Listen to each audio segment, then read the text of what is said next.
again, and welcome back, finally, to another fun-filled episode of Monday Night Magic here on the MTGcast Network. I am Chewie, because, that's my name, so that's what you call me. Yep, checks out. And I am joined by Squee. I am not Chewie. That is not inaccurate. And Hooray. Cluze. And I am not Squee. Together we fight crime, or at least sit here. There's a logic puzzle in here someplace. I don't know what it is. So wait, if I'm not Cluze... You're right. So yes, hello. We did not record last week because I was taking a minor vacation. And it was glorious. Yay. Yeah, I am well recharged. Yay. And in terms of last week news, there was just enough to make this week feel a little more full, but not enough that it would have been worth the epic struggle of recording for just Cluze and I. Yeah. Also, we're lazy and busy. Both of those at the same time. Hey, me too. Oh, we should be friends. Nah. Hey, we should do a Yeah, podcast together. Nah. That's a terrible idea. I don't think Are you it'll kidding? work. That won't last, God, I don't know, 586 Look, episodes. if I'm involved, it won't make it episode 3. I pretty much work on like foul rules. Oh my god. And if I'm involved, it will just stall for months at a time. So, let's get to it. First up, we have actual news from this week, which is from today, actually. Dun dun. They're Dun, changing Done. some Grand Prix around. Grand Prix Providence was supposed to be July 6th through the 8th.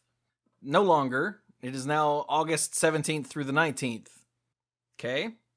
Okay. Because it's moving, they're going to change the format to match the format of GP Los Angeles, which is happening the same weekend. Because, if there's a GP or multiple GPs, there's only one format. Except for this week for some reason. But anyway. Special. Yeah. So they're changing it from Modern to Standard. So it's now August 17th through the 19th, and it's Standard. But it's in the same place, the Rhode Island Convention Center. Now, because they've changed the format of one of the GPs to maintain, what does it say? In order to maintain the same format spread, which, you put that on your format bagels, right? Yeah, I mean, if you like bagels, sure. I don't really And like if you like spread. You can put it on any format bread product. Oh. I wonder if it would be good on format focaccia. Only if you can spell it. I can get really close. I can never remember where the multiple C's go. I like how you managed to get Cluze to that point where he's just slowly deflating and the start of a laugh. Yes. But to maintain the same format spread, they're changing GP Phoenix, which is March 16th through the 18th, from Standard to Modern. Now that one is relatively close as far as planning GP trips goes. So that's why we're talking about this first, because GP Phoenix in March of 2018 is no longer Standard. It will be Modern. Okay? Okay. Okay. And if you would like to see all this written out, it's on the Magic Organized Play Tumblr, because apparently this is yet another official source of information for some idiot reason. Yeah. Internet. Yeah. So, there you go. Doing that first. Okay? Okay. It's alright? It's alright. It's okay. Not it's all right, but it's okay. It's okay. So, now let's go back to the hiccups. Let's go back to last week, where... Doodly-doo, doodly-doo, doodly-doo. Yeah. The SCG Invitational happened. Sure, we'll start with that one, because it's... December 1st to 3rd. There's your contact. It's first in my notes here, so we're going to start with that one. Oh god, I remember there are ways to pronounce this guy's name, but I don't remember which ones are right and which ones are wrong. I think it's Eli Cassis. Sure. I think that's right. That sounds right. Or at least, that sounds a Monday Night Magic, right? Oh, okay. You take that Well, back. I know his name isn't Eli Cassis, so... But yeah, this is the Star City Invitational. There were, what, just under 300... Where? 288. Yeah. and Ellie Cassis won with it was a multi-format thing. He was running Blue-Red Gift Storm in Modern and Teamer Energy in Standard. Sam Black took second with Lantern Control in Modern, Monster, and 4-color Energy in Standard. Austin Collins is in third. Grixis Death Shadow in third. In Modern. Modern. In Ramanop Red in third. Damn it, in Standard. Standard, yes. Dan Jessup was also playing Grixis Death Shadow in Modern and Teamer Energy in Standard in 4th place. 5th place, Gerard Fabiano, who was running Teamer Moon in Modern and 4-color Energy in Standard. Michael Hamilton in 6th with Eldrazi Tron and Teamer Energy. Try that one more time. Benjamin Nikolic running Jeskai Control in Modern, Teamer Energy. And then Rio Travathan, I think is close enough, running Burn in Modern and Treasure Red in Standard because, go red, go. Monkey token. Also monkey tokens. Wait, really? Yeah, Karizef. Nice. Oh, this deck. Okay. I'm paying attention. This is not the deck I thought it was. No, it's really questionably named. It just has treasure map. Yeah, it's got treasure map, but it doesn't have the legendary pirate that... No, it doesn't have anything else. Oh. That would really... It's just a red deck that has treasure map in it. Well, there you go then.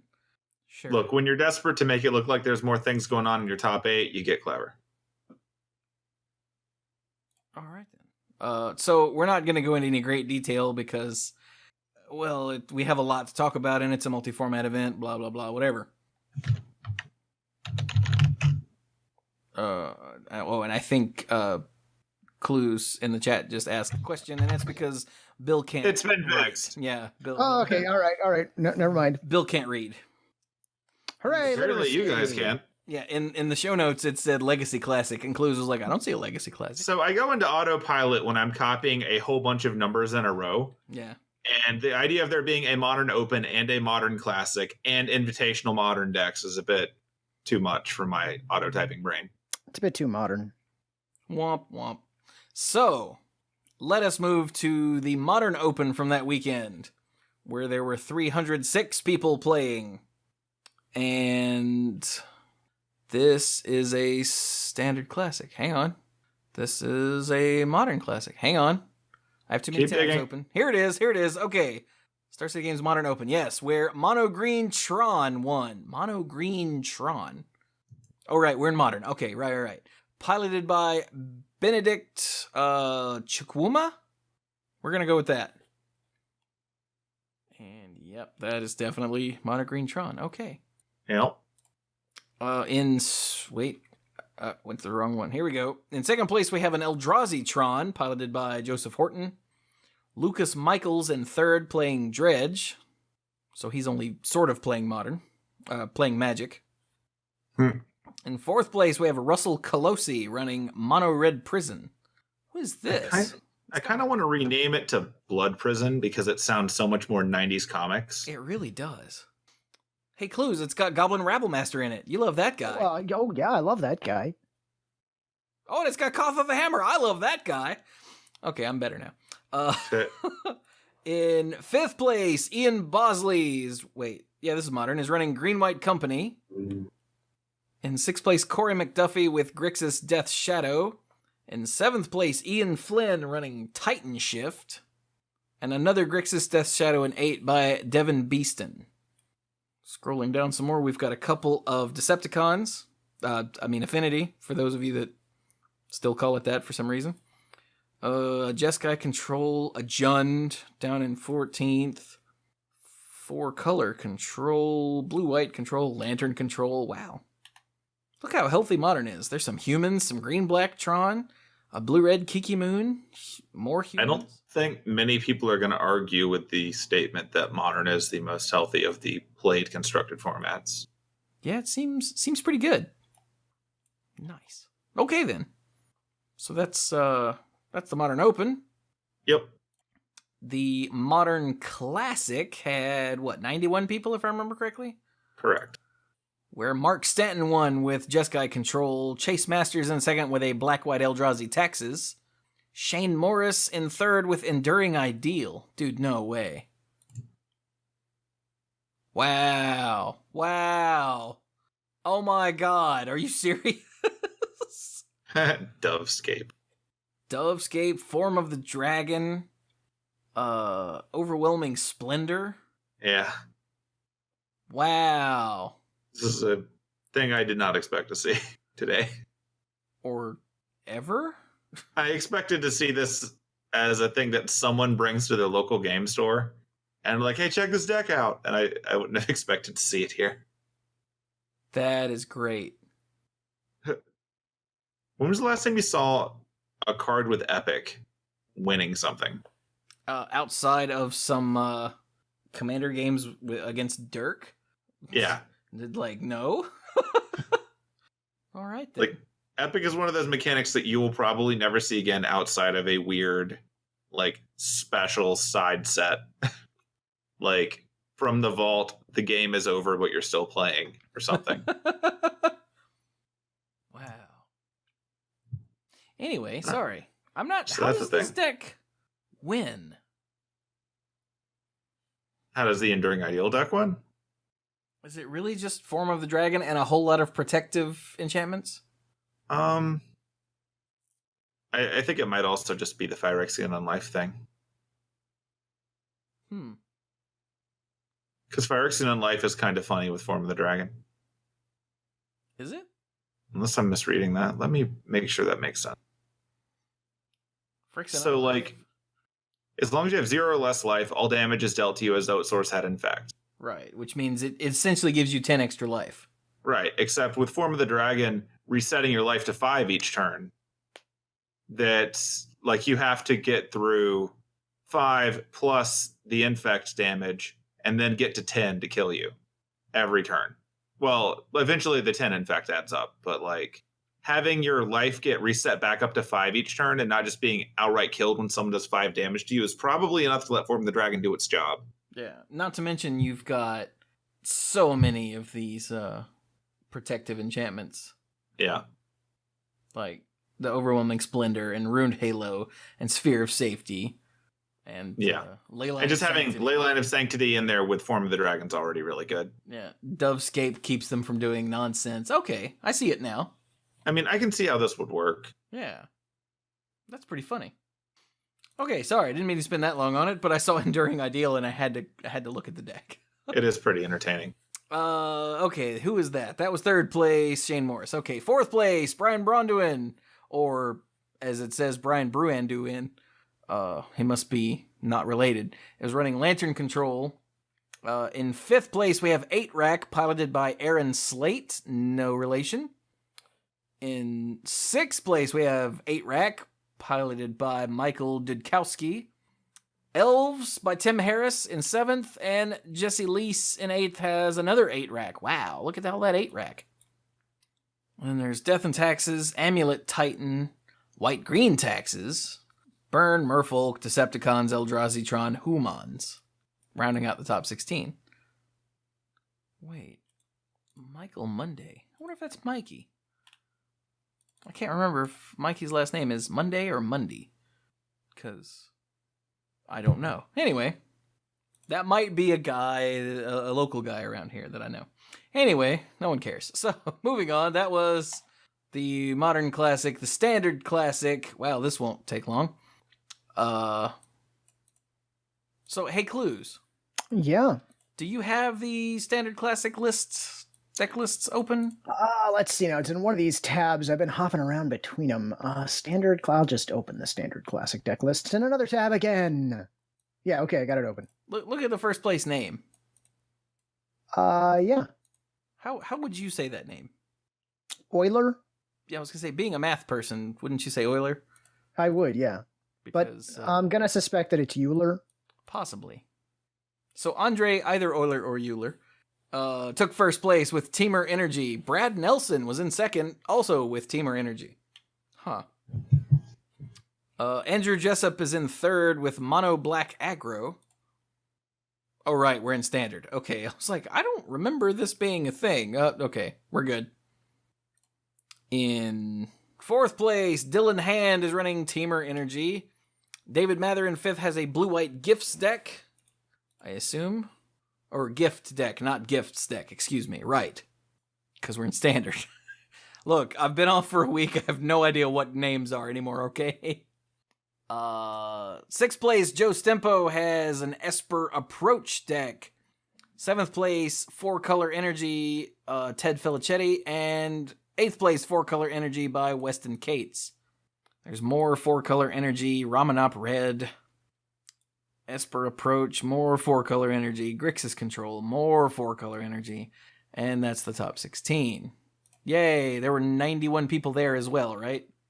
Yeah, and I double checked to make sure it wasn't just the same list twice, as they've done that before too. Whoops.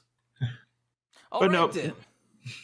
So that is the Star City Invitational from last week. Yay. Also, last week, the World Magic Cup happened. What? Oh, dude, that's like a lot of countries. It is. Do we have... We don't have... Oh, we've got names of countries on here. Yeah. Which means they can totally put names on here if they wanted to. We have the technology. We refuse to use it. Just saying. Okay, so the World Magic Cup. What I literally know nothing about the World Magic Cup. What? I'm sorry, but since I was taking vacation while this was going on, I did not even look at it in the slightest. Do we know what our formats were here? I was hoping you knew. I was on vacation. Standard. Really? It's just standard? I mean, I don't think it's just standard, but I'm saying I found the standard deck list, so I know standard was there. Oh, okay. Do they not have a fact? There's a fact sheet. Let's see what that says. World Magic Cup is a thing that you weren't invited to. You suck at magic. Huh. Oh, yeah. That is, in fact. Okay, so day 1 was Ixalan Team Sealed deck for 3 rounds. Okay. Then Team Unified Standard Constructed for some number of rounds. Then some teams went to day 2. Okay, then. And day 2, the format is Team Unified Standard. Oh, okay, so it's Team Unified Standard, which means that the deck lists literally don't matter. And then there were playoffs, which I believe was a knife fight to the death. No, a seeded single elimination bracket. There we go. Knife fight to the pain. That does mean that they leave them in anguish, yeah. Yeah. Goopers. Serious business. So, hang on, I have... Okay, now that's next week. Okay, here we go. So, yeah, Japan won. The Japanese team was Yuya Watanabe, Shota Yasuoka, and Kenta Harane. So, they're good. That is accurate. Yeah. Second place was Poland. And the team... Why do they make this so hard? The team members of Poland were... This poor guy whose name I still don't know how to pronounce. I'm just going to call him Gregor Kowalski, even though I know that's not right. Piotr Glogowski and Radek, let's say, Kaczmarczyk? Something to that effect? I believe you. Were the Polish teams, or Polish team members, rather. Germany took third. The German team was Philipp Krieger, Moritz Templin, and Mark Tobiasz. Nice. Italy was in fourth.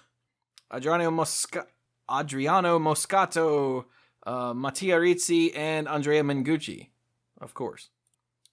Wales. Wales took fifth place. That's impressive. Dressed like dragons. Dinosaurs. Do what? I guess, yeah, they're dragons now. They can see the tummies. Yeah, they're Welsh dragons. That's a thing, right? That is totally a thing. Yeah. Probably. Look at the Welsh flag. I mean, that makes sense. See? I get you. Why doesn't our flag have dragons? Oh, right, we're not that cool. Yeah, we are not that cool. We have Sam Rolfe, Aaron Boyan, and Pip Griffiths on the Welsh team.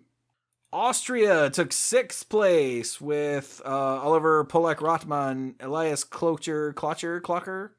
It's one of those. I'm terribly sorry. And Adrian Johann Schrenk. And then let's see, hang on, that was 6th place. 7th place, we have China. The Chinese team is Lu Chao, Lu Yuchen, and Gao Tan.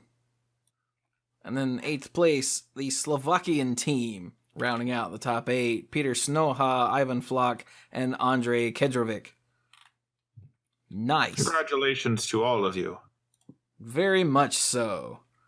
Because, yeah, they had to do Team Unified Standard, which can't be all that easy since, like, you've got your some number of energy deck and then the other two. I would wager Ramanop Red is a popular choice. And looking at it, yeah, a bunch of these say something and red and energy. Yeah. Wow, they really do. Yeah. Not even sarcastic. Huh, how about that? But anyway, there you go. Because of the format and whatnot, there's really not a lot to talk about there either. There were 2 disqualifications over the course of, let's see, is round 6 and round 9. Yeah. Which means that, a DQ in the team event means that the other 2 players keep going, and there's just an auto loss every round. Yeah, there's an auto loss every round, so our heart That goes is an out to uphill battle. Yeah, our heart goes out to Ireland and Serbia for having to deal with that the rest of the day. Yeah. Well, Serbia didn't have to keep going after that. They were 1-1 when that loss happened, so they were out. Oh, lost the match and were eliminated from the tournament. Well, damn. Yeah. That's gotta feel bad. Yeah.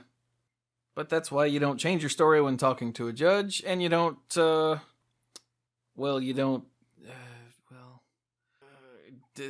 do things intentionally to gain an advantage that aren't legal. Yeah, that's just good advice. Yeah. Right there. So there you go. Here's the hint. If you do what you're doing, and then if you have to say it, it's really easy to say what you were doing. It's a lot harder to say what you wish you were doing. Just throwing that out there. So there you go. That's the World Magic Cup. So that brings us up to current. So now we've got Grand Prix Oklahoma City. Which is okay. Which, it's OKC, in fact. Grand Prix All Right City. It's very chill. Where there were 1,415 players playing Modern. Is that a small number? That is not really a small number, no. In fact, if I'm not mistaken, they sold out, right? They hit capacity, as I understand it. That's a different thing then. Yeah, sorry, I was the way you said that was like they sold out totally. Yeah. They sold out, man. They got sponsors. They let the man control their deck. Modern building. was only good when 3 people were playing it. It didn't fire, but damn it, we were happy. We were. There was none of this banning or evolving metagames. It was. No, my understanding is we that shared sleeves. It was awesome. They hit capacity for the main event. Wow. That's a good problem to have, I guess. I guess. So let's see. Oh, deck lists aren't in order. Okay. So who won? Larry Lee won. And he was running Scapeshift. Wow, and he was 8th coming into the top 8. Oh, he was? Yeah, well, that's what it seems to indicate here. Oh, yeah, there we go. Okay. This bracket. Getting into top 8 is important. It is. You cannot it's win the own whole tournament thing if you don't make top 8. All right, in second place, we have Adam Panone, let's say, who's also running Scapeshift. Neat. In third place, Nathan Smith was running Dredge. So also a different game. Again, only sort of playing Magic. And fourth place, we have Seth Manfield. There's a name that sounds familiar. Running Black-Green Tron. And, scroll up. Patrick Tierney in 5th place was running Jeskai Breach. Jeskai Breach. Yep. Wait, what is that? Oh, it's Through the Breach. Okay. Like, I was mousing over the deck list and looking at the auto card, and of course it shows the Masterpiece version, and I'm like, wait, what is that again? What does that card do? I still don't like that design. It says here that it's actually a hull breach and that we are losing life support. Very unfortunate. Can we reroute power from the main deflector? If it had power. I cannot do it, Captain. I don't have the power. Don't worry, guys. We'll just plug in data. It'll be fine. All right. Also, Jordy can't see you for the rest of the episode. So, all right. So in 6th place, we have Julian John running a mono green Tron deck. In 7th, Raymond, let's say Detivo is running Living End with Archfiend of Ifnir, which is just fun to say. Come on, say it with me now. Archfiend of Ifnir. Archfiend of Ifnir. Yeah, that is fun to say. Yeah. Also, the Horror of the Broken Lands, which is not... Is that also fun to say? It's sort of depressing to say. Yeah, I feel bad for the Broken Lands. And then in 8th place, who is the name I didn't say? Michael Byers. Gaia's Cradle? Is that a broken land? Yeah, a little bit. It's so broken you have to take an expedition to get there, and it's still probably broken. But Michael Byers is running mono green Tron. So, you know. Understandable choice. Looking over more of the top 32, more black-green Tron, some elves, Lantern Control, mono green Tron, Eldrazi Tron, Storm, Grixis Control, white-black Smallpox. Damn. That is a bad symptom. That's just the name of the deck. See your doctor if your smallpox contains white or Don't black. go out of the house if you have smallpox. Yeah, actually, no, I'm going to go with Squee on this one. He's right. Please call the your Centers doctor. for Disease Control and Call have the CDC, then burn your phone. Anyway, You don't want that stuff getting on the internet. some Jeskai Control, 5-color Humans. There's some Decepticons. Infect all the way down in 24th. Jeskai Geist. What is Jeskai Geist? Oh, Saint Traft. Saint Traft.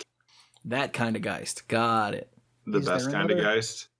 It is a pretty good kind of Geist. Okay, as much as I don't like the fancy alternate art that normally appears for these things, like, you know, when you have Masterpiece editions, I'm all for the unlands being what they use for the land in these things now. Oh, yeah. I don't think that we Ooh. should ever go back to normal lands again. I think this full frame treatment for lands is the way to go going forward. Like in the auto card or in packs?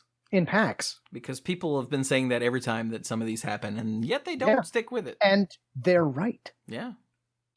Very pretty, though. And in the auto card, this is just a nice thing. Then they Yeah. could really just make from the vault basic lands, and we would buy it. I think that's called a fat pack. All right. Yeah, so but that's... there weren't any unstable fat packs. I That's looked. true. All right. So that was Oklahoma City. Now things get weird. Because now we go to GP Madrid, where there were 1,875 people playing, which is definitely not a small number. The problem is that's actually not right. It's 625 teams of 3.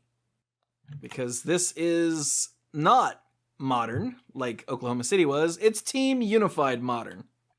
Yeah. Oh, goody. I don't understand why that's a thing. What? So... Sorry, I was muted there. I'm sorry. I started to explain. So, I guess I'll mention it. We don't really have to go deep into it, but apparently during the coverage for GP Oklahoma City, and I just saw a clip of it, Rich Hagon, in his infinite commentator wisdom, decided to find 2 Lantern Control players and put them in a mirror match, put it in the feature match coverage area, and film the whole thing, and then play it back for the rest of the day at 1/3 speed, so that you could truly get every single moment of just, white knuckle action of the Lantern Control v Lantern Control mirror match. Who got on his bad side? I do not know. At one point he described it, and actually when they had them on the coverage, they showed it as each player being 0, and 13. Oh, don't do that to people. No. Yeah, so No. I'm pretty sure they weren't at that point. I'm pretty sure he recruited them early in the day, but it was a thing. There are clips, you can find them. It's pretty hilarious. Okay, so on the subject of important things happening at this event, if you go to the main page for this where you can see the winners, I appreciate both the fact that someone is chewing on their trophy in the big picture, and more importantly, go to the big page and just start scrolling down. And when you get to the 2017 discussion, just keep scrolling and you'll know when you see it. Wait, are we now on GP Madrid? Yes. Okay. Yeah, okay. Is it Yeah. What else could it be? What? I'm so Oh god, my head. It's the magic of when they pull in anything using the hashtag. Okay then. Yeah, listeners, if you go to the GP Madrid coverage page, it's in the Twitter section. Yeah. And yeah, you'll know when you see it. Seriously, this is worth seeing. Okay, anyway. It makes me happy. Let's go. Okay, so Team Unified Modern, right. The top 4 teams are, let's see, the winner was the team of Rodrigo Togores, Christian Ortiz Ros, and Adrian Ramiro Cano. They won. Yay. Good job. Team Unified. Way to eat that trophy. What are they playing? Collected Company, Titan Shift, and Storm. Cool. I can believe that. Wait, what did I say? Collected Company, Titan Shift, and Storm. Huh, okay. In second place, we have Luis Salvato, Pedro de Diego, and Francisco Cifuentes, who are running, hang on, Lantern Control, Titan Breach, and Elves. Huh. Also interesting. Okay, in third place, remember this is Unified Modern. So yeah. There can't no be sharing. Any sharing, yeah. So that is team 2. Here we go. We have Casper Bronze, Luca Van Dien, something like that, and Wouter Biesmans running White Blue Control, Grixis Shadow, and Collected Company. Okay, that I see. That makes sense. Those 3. Yeah. And then in fourth place, the team of Marius Huser, Zhaoliang Yang, and Christian Hawk running. What team are they? They are team 4. Abzan, Urzatron, and Jeskai. Or what is Urzatron? It is Monogreentron. Okay. Got it. There you go. Again, because it's Team Unified Modern, it's a weird format. We're not going to talk about it. No. Because once you get to Team Unified events, you have to start, metagaming against what possible combinations there are. It's very strange. Yeah, this is not something that's going to come up at your local store without a lot of effort. Yeah. So don't worry too much about it. And also, do not look at these as if they're just normal Modern deck lists. They are in a very special environment. Yeah. All right. So, hey, look, we made it through the tournaments. Yay! Whoa, good night, everybody. Nothing else happened. That is not how it works. Unfortunately, that is not the case. That's not true.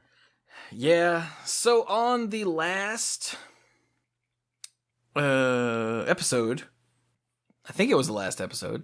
The last one that we've done, yeah. Taking a week off really just messed with my head. Previously on Monday Night Magic. Last time on Dragon Ball Magic Z. So yeah, there was a lot of discussion about, the community and harassment and bullying and inclusion and the lack thereof, and just that whole giant mess where we desperately pleaded with everyone to just be nice to each other. It's not hard. Well, no. Sometimes it is hard. Okay, if for years you have not bothered being nice, you're going to find it hard at first. But you're better off for it. We're all better off for it. Yeah. Now, I'm pretty sure it takes more work to be an active jerk than it does to just be, like, indifferent. Like, be indifferent at the very worst. Just try to just don't be a jerk. It's not hard. I don't know. I don't feel strongly about that statement. You don't feel strongly that it's easier to not be a jerk? No, about the being indifferent. Oh. I was making a joke. But feel strong. Oh God, I'm so stupid. I was trying to figure out. I'm like, what does Cluze not agree with there? Oh my God. No, see, that was my bad. I was attempting to bring humor to it. Oh, and I failed. Look, the joke didn't land. It's fine. We can move on. I'm a sad I will fail again later. I'm sure the listeners got it far faster than I did. That's the joke. But anyway, so yes, on December 7th, Elaine Chase posted an article, I guess, in news on the Magic website entitled "A First Step," where, basically she just summed up the thing from last week, now that I'm reading it again. Yeah, this is basically just a sum up. We shared some steps we're taking to help foster a better, more inclusive Magic community, code of conduct. We discussed some things last week, and here's where you can find us on these social media things. But it's another statement of intent, essentially, for what Magic and Wizards of the Coast, rather, is going to do about the whole bullying and harassment thing, which is a bad thing. Right? Yes. Yeah. There we go. We noted before that Wizards had tweeted that they were going to do something, and everyone's like, well, what? And here you go. And they acknowledge that this is a first step. Everything is not solved, but they're taking steps, and this is one of the first ones. Wait a minute. Elaine Chase is the one who posted the original What We're Doing Right Now and What You Can Do thing from the week before that we actually talked about. Yes. Oh, okay. I don't see the continuity. I don't see the point of this post then, because not everyone goes to Twitter. It was on the Magic site. We talked about it on the last show. This was not a tweet. No, that's that's his point. So some other stuff happened. I'm pretty sure this was in reference to the other stuff which we're about to talk about. I don't think so. So on November 28th, and we talked about it last week, there was the Taking Action on Harassment and Bullying article, and we talked about this on the show. Yes. Yeah. We totally did that. On the 7th, yes, there's this much smaller post that's the same. Oh, I missed one line. As part of this effort, today we took action against a number of players. Yes, there we go. There's one line buried in all this. Yeah. That was why I was saying it's a first step. Is then the previous one was saying we're going to do something, and we started doing something. Right. So, the guy that everyone that was essentially the source of all this, Jeremy Hambley, has been handed a lifetime ban from sanctioned constructed magic, which, while that doesn't actually do anything to curtail his activities or anything like that, it is still a statement from Wizards that we're not going to abide by this nonsense. Right. This will not be tolerated. Exactly. Also, and this is slightly more controversial, but since I know none of the information about it, Travis Wu was given a 1-year ban. And I've seen lots of people on both sides of the fence on that one, but there it is. Like I said, yeah. I don't have enough information to be able to talk about it intelligently, so therefore I won't. But that's more news. He has said he's going to appeal, and, that's what the appeal process is for. So there you go. Right? Right. Right. That is correct. So that was all for that, right? For first step, yeah. Okay, cool.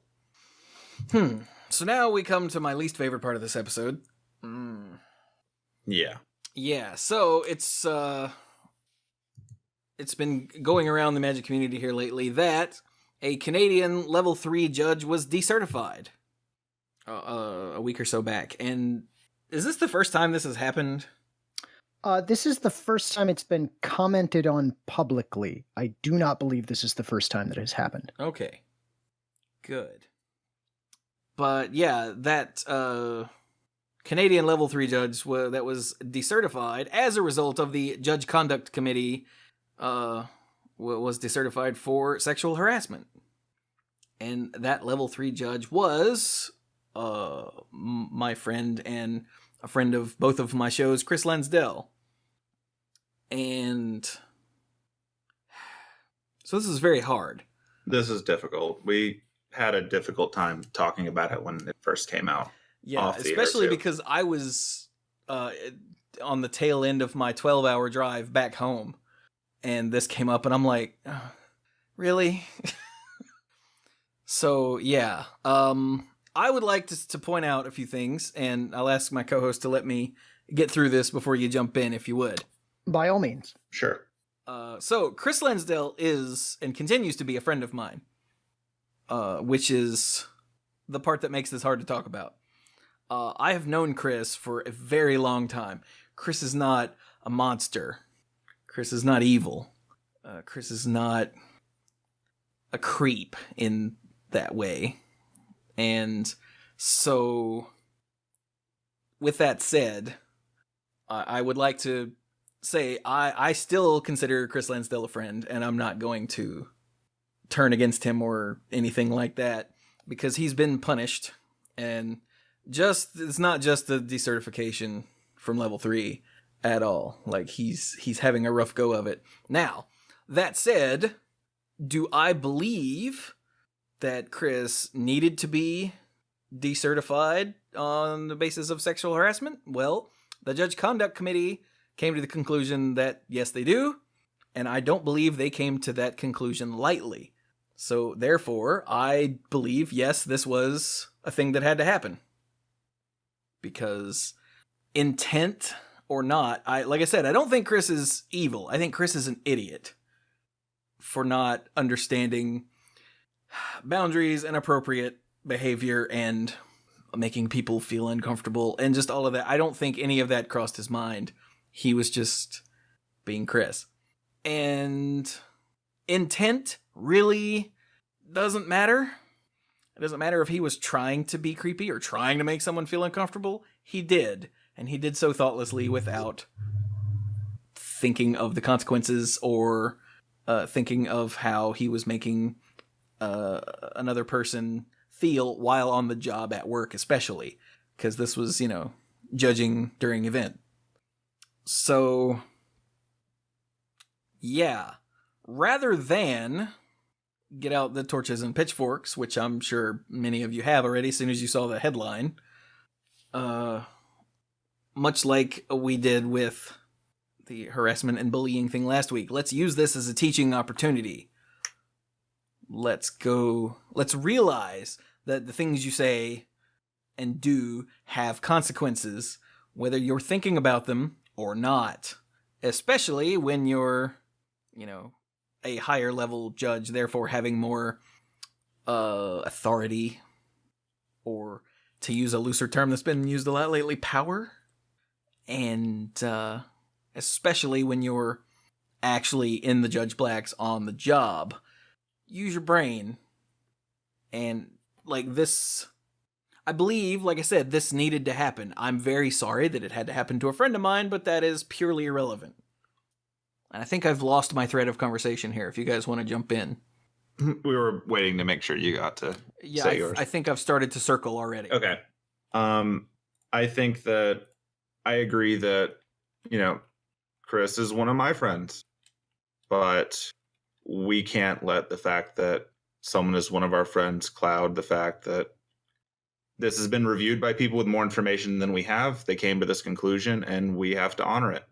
And one of the problems that we often run into in communities like this one is that someone will do something wrong.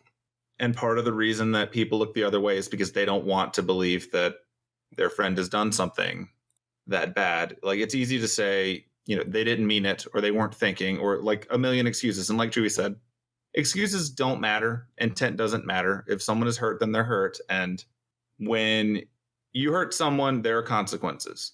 On top of that, when you put on a judge uniform, you're representing magic.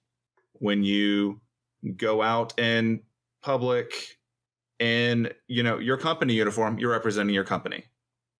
Whatever you're doing, you are representing the group that you're showing. And it's very understandable for there to be zero tolerance for that, intentional or otherwise. So it's very sorry that it happened, but if, we can come on and we can tell you that this is hard for us, but it's something that has to happen, just keep that in mind. And when you see people that and would not necessarily look the other way, but you come up with excuses and justifications, you really can't do that. All of these things that make us feel a little better about a bad situation are still not helping. So that's about all I've really got there without going into repetition, like Chewie said. Yep. Yeah, and at the risk of merely being repetition for you guys, yeah, it is sad, and as Chewie said, it's kind of painful that this happened to someone we actually know. But he's absolutely correct. It doesn't matter that it's someone we know. And the only other thing I'll mention is to touch on something Squee mentioned there. There is a judge conduct committee who investigates these things, and they take these things very, very seriously. And they know more about this, way more about, because we know nothing about this, right? It's a thing that happened. That's all we know. We don't know the specifics. The only thing I know is what I have gleaned from the post that's linked in the show notes. Yeah, we don't know the specifics. We don't know exactly what happened or who was involved. The only thing we know is that the committee investigated this thoroughly, and they came to the conclusion that it was appropriate to decertify Chris Lansdale. Mm-hmm. And so that also raises the question, when you see something going on or something happens at a tournament that makes you uncomfortable, what do? Well, normally you report it to a judge. What happens if the judge is the one who's the problem? Well, then normally you'll try and report it to the TO. Well, what if you don't know who the TO is, or maybe you don't have a way to contact the TO? Well, one of the things you can do is you can give feedback on judges, and those go to the judge conduct committee, and they investigate these sorts of things. So I'll see if I can dig up a link to the judge feedback form and see if we can drop that in the show notes. Okay, cool. Because like I said, they take these things very, very, very seriously. We think it's very, very important that the judges who are representing the judge program and Magic as a game and the community as a whole, it's important that they are held to a high standard. And when they fail at that, those failures do have consequences. Mm-hmm. So there you go. That's what I will say. It is worth pointing out that the person affected by this, the victim, as it is, was another judge of a lower level. So there are systems in place to report up the ladder for that sort of thing as well. What Cluze is talking about is if you're a player who's outside of the judge program and you run into this sort of thing. Right? Right. Okay. Yeah, suffice it to say, whatever the situation between yourself and the other person is, whether it's you're at the bad end of this or you just see it, and whether you're another judge or you're a player, there is a system in place. And if somehow you've created a scenario where there isn't, then there should be, and you should still report this to someone higher up the food chain than whoever's doing this to you. Indeed. So again, rather than you using energy to attack Chris, just I know it's hard to say, well, think how he feels, but he knows that he's a big idiot and he is royally screwed up, and it's almost cost him way more than his level 3 certification, which is a big deal, but in grand scope of life, it's kind of not. So Yeah, rather than directing your energy towards him, that doesn't do anybody any good. Direct your energy into positive things.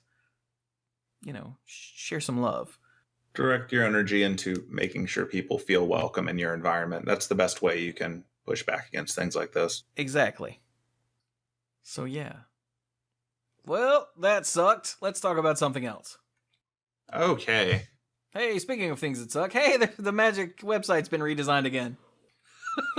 Yay. I have to say, though, I actually kind of like this, just as far as readability goes. It's not bad. It's not great, but it's not bad. Right? That's my opinion. I mean, anyway. What do you guys think?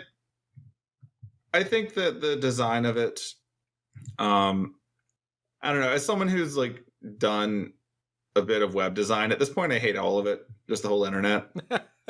So it's not even Magic's fault. I think for me, the biggest challenge I have with this is just the fact that as you scroll down the page, it feels like it wants to jump into 6 or 7 different views based on where you're at on the page. And that gets kind of confusing to me. Because you get your top stories where you've got, oh, hey, look, here's a few articles and a bunch of side links. Cool. Okay. All right. Well, now here's some videos set up kind of like in a multi-block thing. All right. Now here's a bunch of events with those stupid circle countdowns that don't ever matter or look good on any website. And here's, a drop down of products, which are cool looking. I like that. Like the way that they display those is neat. That's cool.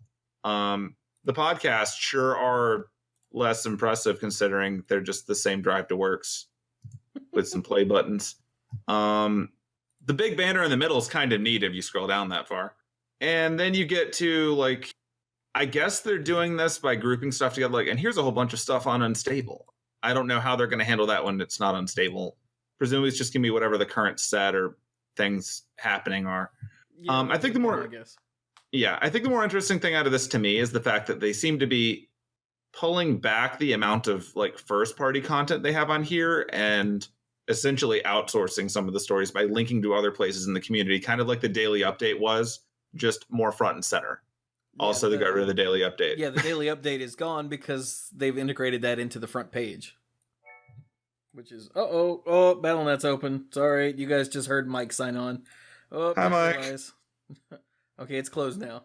Bye, Mike. Since I have Mike tagged as one of my favorites on BattleNet, whenever he signs in, I get a notification, and that's the noise you heard. I'm very sorry. All right, then. You guys are too, actually, but you're not going to sign in to BattleNet right now because we're recording. I mean, presumably not. Are you sure? No. Also, what's Battle? God. It's a website from the late 90s that you used to play video games on the internet. I thought that was the Daily MTG site. No, you don't get to play anything there. Oh. I thought what you got to play was find the article. That's not a game. I always lose. It's a challenging game. But yeah, so that's still there. I'm still going to probably click my way to the archive, but I acknowledge that the overall philosophy of we have a giant community of people who write a lot of in-depth stuff, so why don't we focus on what, we meaning, the mothership content is, and then let other people go into depth, makes sense. I'm sure there's more thought going to it. My one concern is that you're not going to be able to find these side articles later because they're stored on other websites and not here, and they don't appear in the archive because they're not local content. So that may make things a little harder if you're looking for specific stuff in the future, but welcome to the internet. We search for things. Yay. So, although this actually begs the question, what does this look like in mobile? I'll let you tackle that one. There is an article, welcome to the new Daily MTG, because this went live, 2 days after we recorded Monday Night Magic, of course. Yeah. So yeah, this, there's an article explaining what all is going on and why. And yeah. So there is one more thing going on. A thing that I participated in once and then didn't the second time. The Great Designer Search. Number 3 is on. The search for Spock, the designer. Sure. It's been a while since we did one of these. Well, I mean, they've only done 3 ever. Or 2 ever, so yeah. The last time they did one of these, I was enthusiastic about the idea of trying to work at Wizards. It's been a while. Yeah, the first time they did it, of course, the freaking, oh god, I have the worst timing on these things. Like the timing on the very first Great Designer Search was while I was on a vacation with my girlfriend at the time, way out west. And so I had to like print off, and there were questionnaires, and there wasn't a long period of time between the time that the questions came out and the time they were due, and that entire time was while I was on vacation. Yeah. So I had to print out the questions while she was driving. I would be over here with a notepad scribbling answers, and then when we got to her sister's place in Lawrence, Kansas, I was like, oh, that's barely a place. I was like, can I use your I mean, it's a college town, so it's totally a place. I was like, can I use your computer? And she's like, sure. And I spent way too long typing up and embellishing and, correcting things and whatnot so that I could then copy paste them into the fields for the questionnaire and get them submitted. It was not cool. It doesn't sound great. So maybe we should tell people what this is. Oh, yeah. Well, the Great Designer Search is just what it says. It's an online sort of a reality show where the winner gets a 6-month internship position. Let's see. Yeah. Who got these before? Was like my brain is saying Alexis Jansen and Ken Nagel, but I don't know if that's accurate. I know the first time they did one of these, they ended up taking on more interns than they thought they would. Yeah. Seems like they took they gave internships to like the top 3 or something. Yeah, like I think they ended up directly giving the internship that they had planned to one of them, and then they had other positions available, so they just started filling them because, big surprise, by the end of this event, you have a massive resume of information on all the people that make it to the end. So I guess while you look into that, I'll tell people what actually happened. So, Sure. So the process here is that if you would like to work for Wizards in the design team, you would go on here, and for phase 1, you fill out essentially a submission form, and you're like, hey, here's information on me, and here's a whole bunch of questions that you have to answer. It's kind of like the big weed out first step to see how much effort you're willing to put into this. Then they give you, after that, you pretty much automatically pass the first phase as long as you meet the qualifications. Following that, they'll then give you a test. It's straight up like a school test. You have a limited amount of time to do it. You go through, you answer, I think it was 50 or so questions the last time they did one of these. It's a whole bunch of cool things. And this is the actual weed out. They will take the top whatever percentage of scores needed to get to the number that they're looking for. And those people will advance on. And then from that, they start culling them down with ongoing tests until they ultimately get to a top 8 because it's Magic. And then there's this big public thing with ongoing tests, and they treat it like it's a reality TV show as they whittle down people, eliminate people, and ultimately get it down to who they want to give the internship to. So a few things to note here. 1, you have to actually qualify to work at Wizards. So if you're 15, no. If you're not in the United States, no. At least that was a requirement last time. I haven't checked this time, but there are a lot of basic requirements that you have to be able to follow to work at Wizards. And those are factored in because you are essentially applying for a job. If you make it through all of this and you win, you are not guaranteed a job. You are getting an internship, which may lead to a job. There's a lot of text to this. There's a lot of terms to read in terms of actual things. So between now and January 15, you can sign up for this. Then on January 16, they're going to send the 10 essay questions to be answered. Each of them is going to be 250, 350 words. You're going to probably spend a lot of time answering this. I guarantee you they are not going to read this right now. So don't get super hyped when they're like, yay, you passed the first test. That means you filled out a form. I'm telling you this just so that you don't get too stressed about it because it's important what you fill in here. This is not going to matter until later. Then when you take the actual multiple choice test, that's going to be the thing where you're being tested to determine if you move forward. At that point, they start going through your actual submissions and they figure it out. They're ultimately going to be doing, after they do the multiple choice thing, they're going to invite people to take a design test. The top 8 scores on the design test will become the contestants, and then they'll start getting challenges. They're going to be 5 challenges, 1 every other week. That's how they'll whittle it down. It'll be an entertaining thing for most of us to look at. Now, some things to note are you'll see things pop up in the designer search that may get criticized in the designer search and then totally get put into Magic sets in the future. This has come up in the past. And so it's kind of fun to see how the design process works. If you're planning on participating and you want to essentially prepare for this, I hope you've been reading Mark Rosewater's articles for the last forever, because the answers to nearly everything have been covered in his articles over time. I think the last time I did enter this, and I ended up like 2 points shorter of the cutoff point, which made me feel bad because I was one of the 5 sarcastic people who said that Mark Rosewater was the greatest threat to Magic. I thought it was a joke question. That was wrong. Don't do that. It wasn't the one that cut me out, so it's not that bad. But like, they actually share the results of what people put into these. And when they got down to like what the biggest threat to like ongoing Magic design is, he pointed out, and then apparently 5 of you think it's me. And I am one of the 5. I am one of them. I thought it was one of those weird next level questions to see if you were willing to like challenge authority. If you have a good idea. No, don't do that. This is a real question. The answer is limited design space. There, I just told you. Spoilers. Yeah, you can find the old test and you can see what was on them. But if you've been reading Mark Rosewater's articles, he repeats himself a lot. Yeah. And if you've been reading these for years, you're probably in a pretty good position to answer these questions. You also have a lot of advantages if you have game design experience, because you probably look at things differently than other people do. Mm-hmm. So there's a lot to that. But anyway, the link that we have in the show notes has the date breakdowns for when these things are due.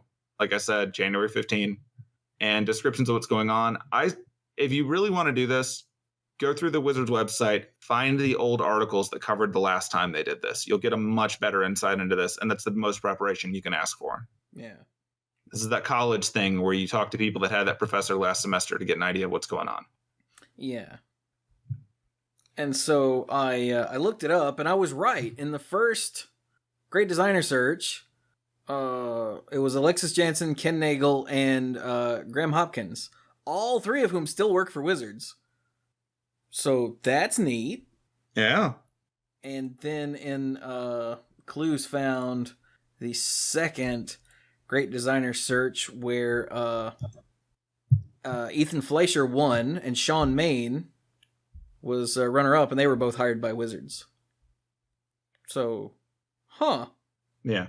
Oh, and before you apply, also think long and hard about whether or not you're willing to move to Renton, Washington. For a 6-month internship. Yeah. If you're not willing to do that, just don't. Don't pursue this, because it would be very unfortunate if you actually make it to the end and then you aren't actually interested in the position. This is a real job hiring thing. It's an internship, but they're following it like that, and they're expecting you to actually go through with it. Yeah. So there you go. Yay. Public hiring process. Weird. Okay, is that all of the things that aren't unstable or Magic Online? Pretty much. Maybe? Okay, so there is... apparently the unstable FAQ, bunch of others letters, has been updated to include the variant cards. So that's a thing that you should be aware of. And if you're not aware of it, hey, well, we're about to tell you, sort of. Yay. So a while back, it was asked, how many cards are in the set? And they said, what was the number? 216-ish. 216-ish, yeah. So the link to the new FAQ is in the show notes. Which, looks like a cute thing for them to write, because that's the nature of the set. But no, they meant it. A link to a very incomplete card image gallery is also in the show notes again. It does seem odd that they didn't update that. But that's like expecting Gatherer to be updated. Yeah, like Cluze pointed out earlier, none of these variants are in Gatherer, which seems like some sort of monstrous nightmare. That drives me insane. Yeah. That's an actual problem. But as for what we're actually talking about, there are several cards that have between 4 and 6 variations. And not necessarily. Some of them are like Fallen Empires, where they're just different arts, but the card text itself is the same. Oh, like the Amateur Auteur. There are 4 different versions. They have the same game text, type, mana cost, and power and toughness. but they have different arts and different flavor text. So that's cool. It's the same with the extremely slow zombie and the beast in show. The variants on extremely slow zombie are just amazing. They That made me really happy. are. Like, and Bill pointed out before the show the flavor text, which I hadn't seen. Like, that's great. It's the word brains spelled out extremely slowly over 4 cards. 4 cards. Yeah, it's great. I like to think that it's actually just a time lapse of the same zombie. As he's... It is. Like, yeah, I think that might be the point. Oh, yeah, because he's very slowly raising his right arm. Yeah, he is. Oh, my God, that's great. I most appreciate the bird that set a nest in its mouth and has apparently been there long enough to, like, raise young. There's also the killbots, where each killbot is a 2-mana 2/1 killbot, but they have different names and flavor text. Sort of different. Like, the Curious Killbot's flavor text is whir, beep, click, click. The Delighted Killbot's flavor text is click, click, whir, beep.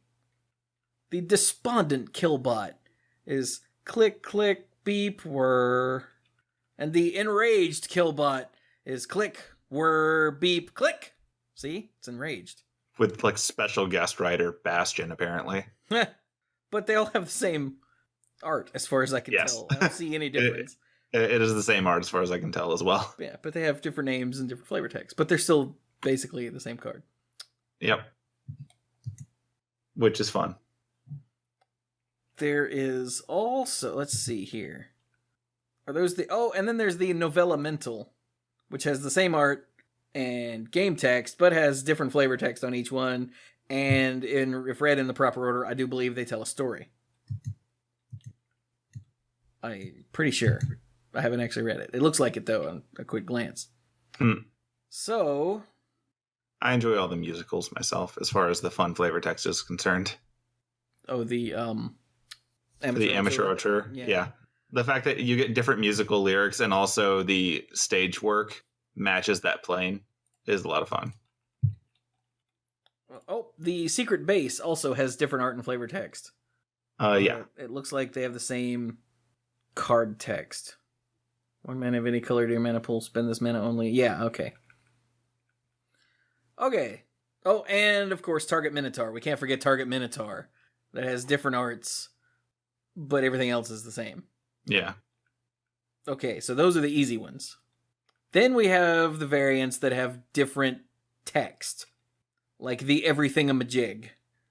The artifact, it has 6 variants, and each one has... Wait, let me verify. Each one has 3 abilities, and each one is completely different. Notice that their mana costs are also different.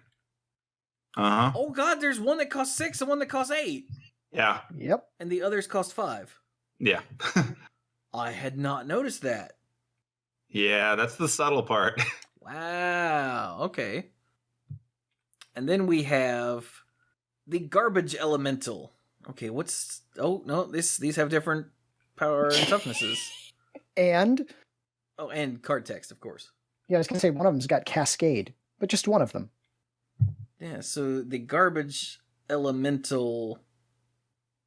It looks like they all have, like, dead abilities.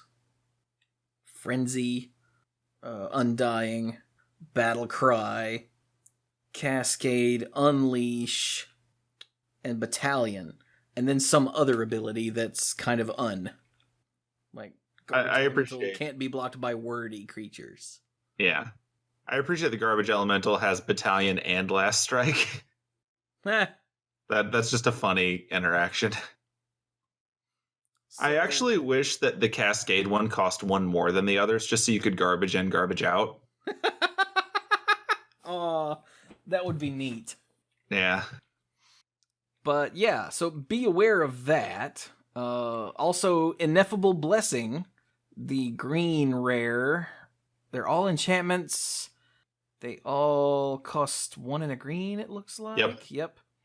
And they all have the same art as far as I can tell. But they have different card text and flavor text. Yep. And the flavor text is great. Yeah. The flavor text on the first one we saw was, hallowed be this assemblage of various stuff. And they're all synonyms. Hallowed be this assortment of diverse things, this compilation of mixed objects, this collection of miscellaneous items, this gathering of eclectic products. And I this think that's actually the franchise. and this potpourri of sundry goods. Yeah.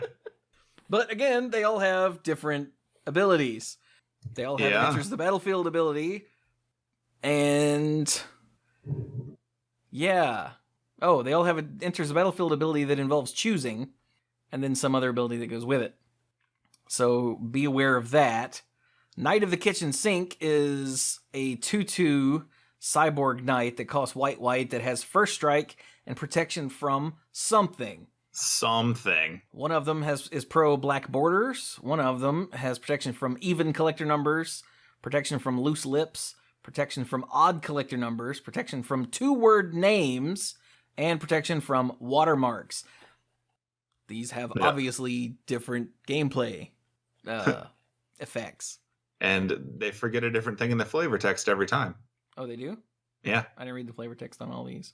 Ooh, for a minute, I thought I'd forgotten the olive forks or melon baller or juicer. Gravy boat. Gravy boat. Garlic press. Oh, the tea cozy. Dude, don't forget the tea cozy.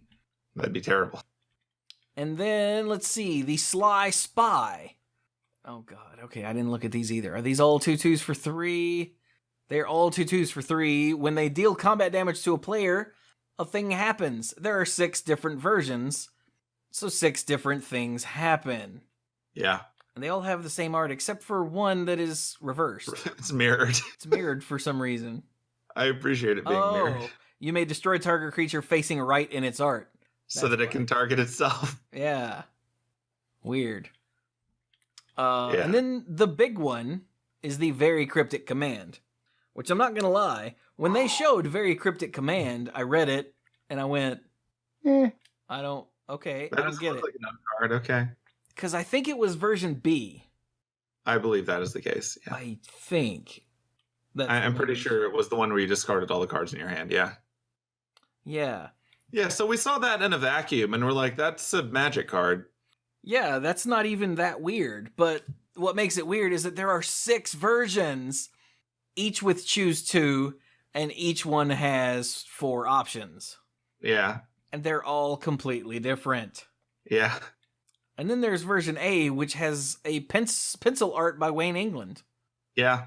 Instead of... the Zoltan Boros art, yeah. Instead of the Zoltan Boros art that the other 5 have. Mind you, that means that for 5 of these, the card looks the same and costs the same, and the text is small enough that you might not be able to tell until you very specifically read it. So I want you to imagine if you were playing with 2 or 3 of these in your hand. Just what happens to your brain. Yeah. When you're considering your options. So, personally, I think this is fascinating, and it's really neat. And I agree. It definitely adds a different element, because basically everything that they could change, they have on each version of these cards. Some of them are just art, some of them are flavor text, some of them are power and toughness, or mana cost, or what it does in art. It's just all of that. But the part that I don't like is what Cluze pointed out, and that's how Gatherer does not have the different variations. And that bothers me.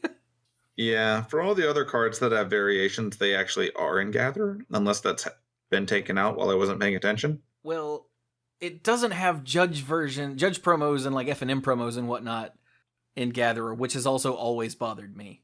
Yeah. But these are in boosters, just like Fallen Empires and Homelands that had different arts. So I really feel like all of these need to be in Gatherer, but they're not, and that's a problem. But other than that, I think this is hilarious and brilliant. I also appreciate it. How about you, Cluze? Well, one of the recent things, and I think I pasted this here in the chat for you guys, that well, hold on, back up. Too many things, so much unstable on my brains. Yes, it drives me insane that the variants are not in Gatherer. That just, it eats at the edges of my soul. I may lose sleep over it. I'm not going to lie to you. Yeah, I can see that. But nifty thing that was pointed out, or that I just discovered, the 4/4 gold dragon token that's created by, oh god, what creates this? Is it the sword? It's the Sword of Dungeons and Dragons, right? Is it? I think so. Yeah. Yes, it's the Sword of Dungeons and Dragons. It creates this 4/4 gold flying dragon token.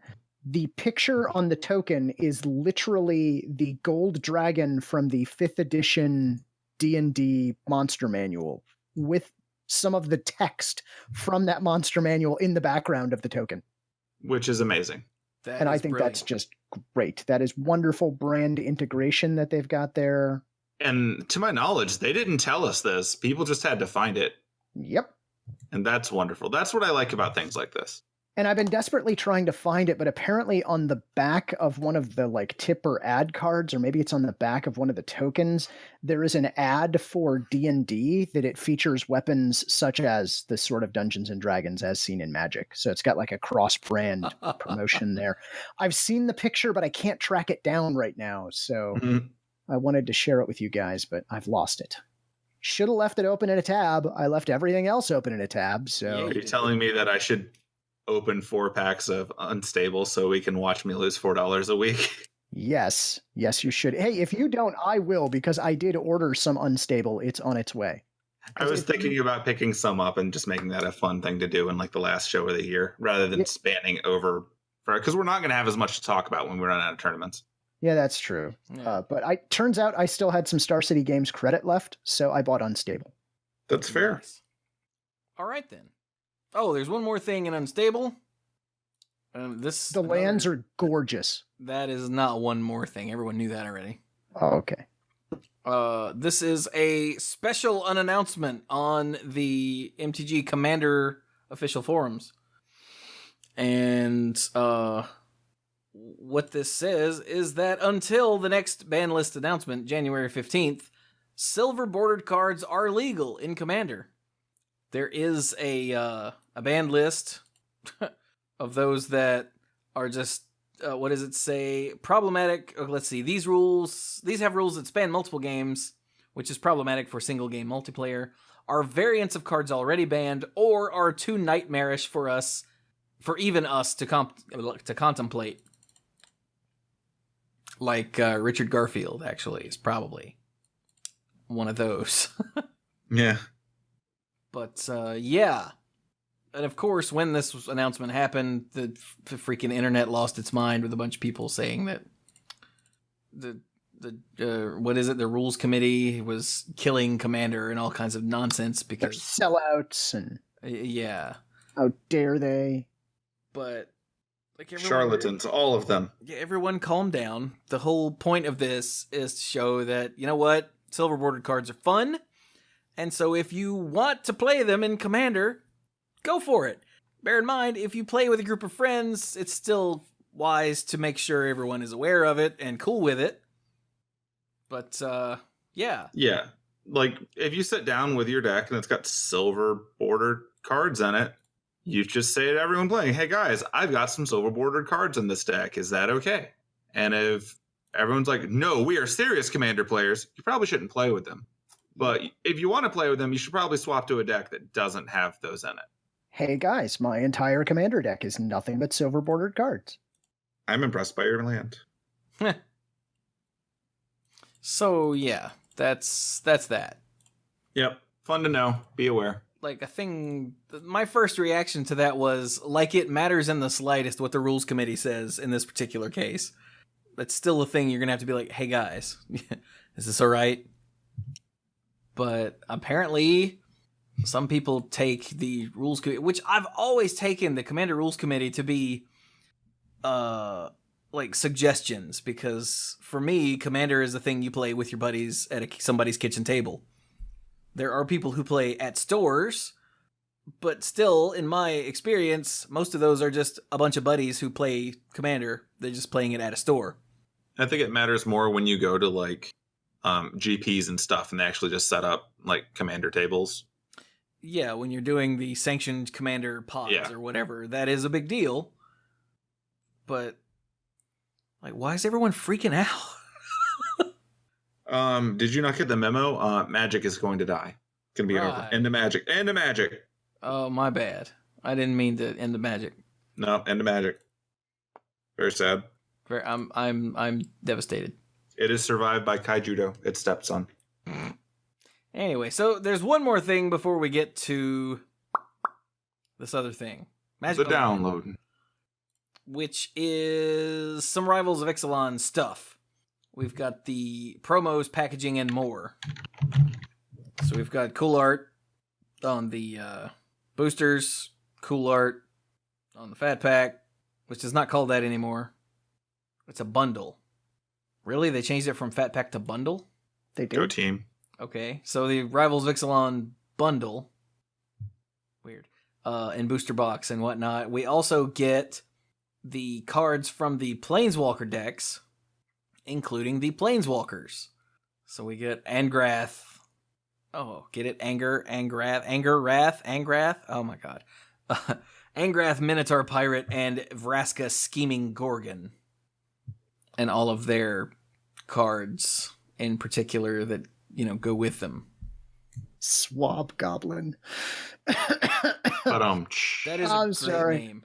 I'm sorry, that's just great. So, do you guys want to talk about these at all? Swab Goblin? Yeah, I do. It's great. You should talk about Look it. at him. Look at him. Swab Goblin, a 2/2 for 2. He's just a 2/2 for 2. But he's a common, so he'll be turning up all over the place. Swab Goblin. He's for your Goblin Pirate deck. Except he won't, because he's only in the Planeswalker decks. For your Goblin Pirate deck. Yes. He's legal. You're just not going to play him. He is, yeah. Going to be great. But no, I meant the Planeswalkers.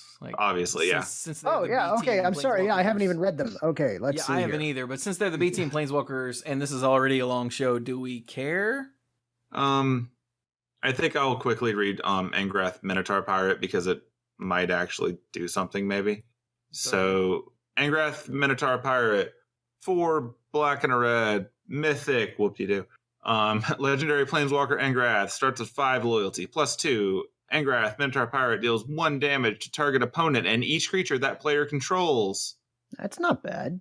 That's actually a pretty serviceable ability.